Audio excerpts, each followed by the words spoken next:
Welcome! We're here with Lauren Vizza, whose name is so easy to pronounce, for Follow Your Dreamport. And Lauren, thank you so much for being here today. Thanks for having me. It's so weird because I'm used to you interviewing people. Yeah. I'm kind of freaked out right now. This is definitely weird for me too. It's okay though. At any point, take over the interview and do it correctly. I'm fine with that. Just do different voices for myself. That'd be good. Look, I put on fancy shoes for Lauren today because Fancies. she's a beauty pageant winner and an award-winning news anchor, and so I had to step up my game. News anchor. So again, thank you for being here. So Yeah. the reason that you're here is because we're doing a series where we encourage people to follow their dreams in Shreveport, and you were just kind of doing it all. So you were one of our top picks to tell people that you can pursue your passions wherever you're living, in this case Shreveport, and you kind of make it look easy. Thanks. So what would you say that your passion is? I know you're a news anchor and you've also competed in Miss Louisiana.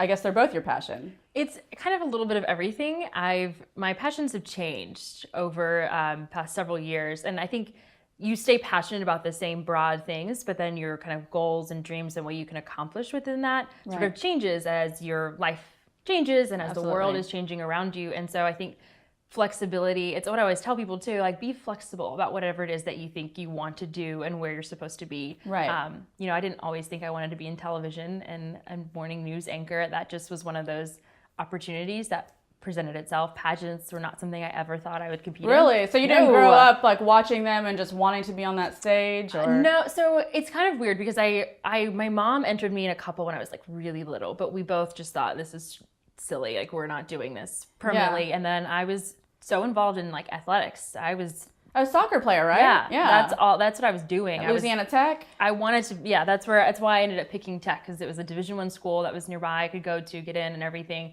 But I had got injured too many times, and if you can't run, you can't play soccer. So I had to sort of change up my whole sort of like life spectrum, but pageants were not even on the radar. So how did you fall into that? I just found you, or?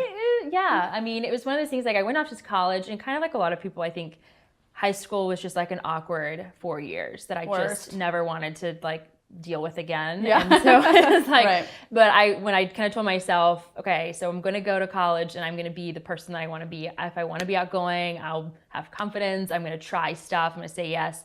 And I joined a sorority. I did say yes to everything. And this girl in my French class said, oh, the Miss Tech pageant's coming up. Let's do it together. And really? Yeah. And so it was kind of just like one of those things I just did, and you just said yes to opportunities, and that's when things kind of started to change. Exactly. And then you won. And then I won in 2012, right? Yeah, so my third year I won. I placed in the top 5 my first time going to Miss Louisiana, and that's amazing. It's crazy. Yeah. It's crazy. I feel like beauty pageants have, to a lot of people, including me, I mean, not now, but me in the past, a negative connotation. So, and I'm sure you've come up against that. And I know you have on social media. I've seen some stupid comments that people make here and there. So, like, what do you say to people that think that those pageants are just about a bunch of girls looking pretty and there's nothing to the people behind what you see on stage? Like, do you have a response to that, or? Yeah, I mean, it's easy to respond to because I had those ideas in high school and middle school. I thought they were just, these are just a bunch of bimbos,